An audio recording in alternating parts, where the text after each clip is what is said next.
You won't surrender, which means, surrender means only accept this moment as it is. But you won't be able to surrender unless you're completely fed up with suffering. You've had enough suffering.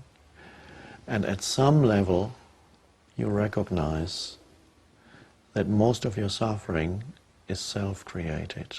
It is created out of resistance to what is. It is created out of an interpretation of something that is. It comes from a thought, from an interpretation, not from the situation.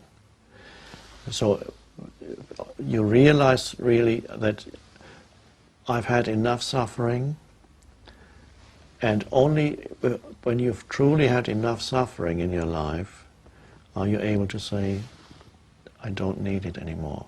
Suffering is a wonderful teacher. Suffering is most people's only spiritual teacher. And suffering deepens you. It gradually erodes the mind-made sense of self, the ego. And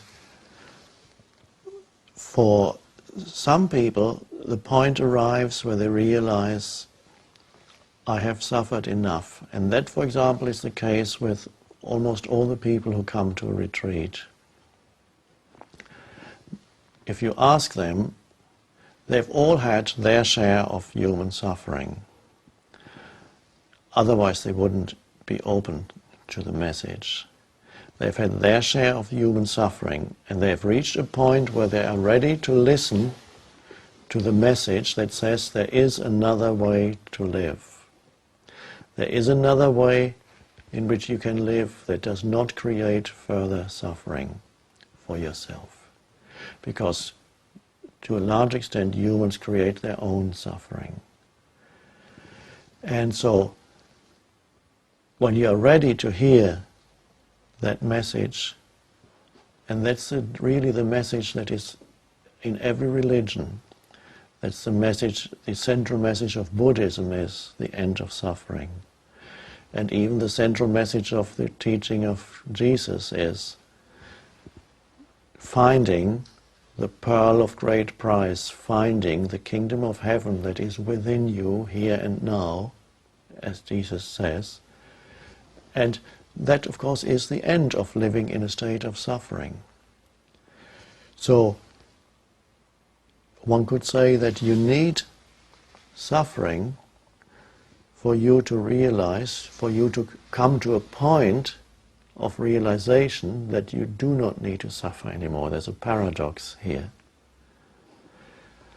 If I had not suffered, this teaching would not exist. So you could say it has come partly as a result of intense suffering.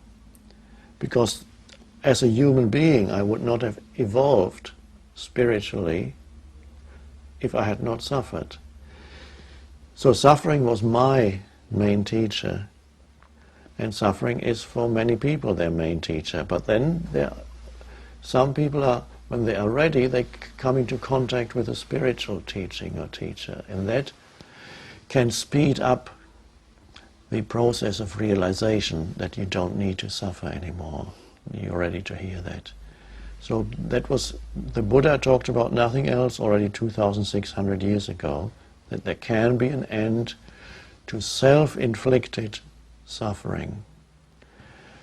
And when you don't inflict suffering on yourself anymore, and remember, it's the thoughts. Your thoughts make you suffer more than anything else. It's not usually the situation, it's your interpretation of the situation, of how dreadful it all is. And so when you see that, then you see there is another way to live in which I no longer mentally argue with what is.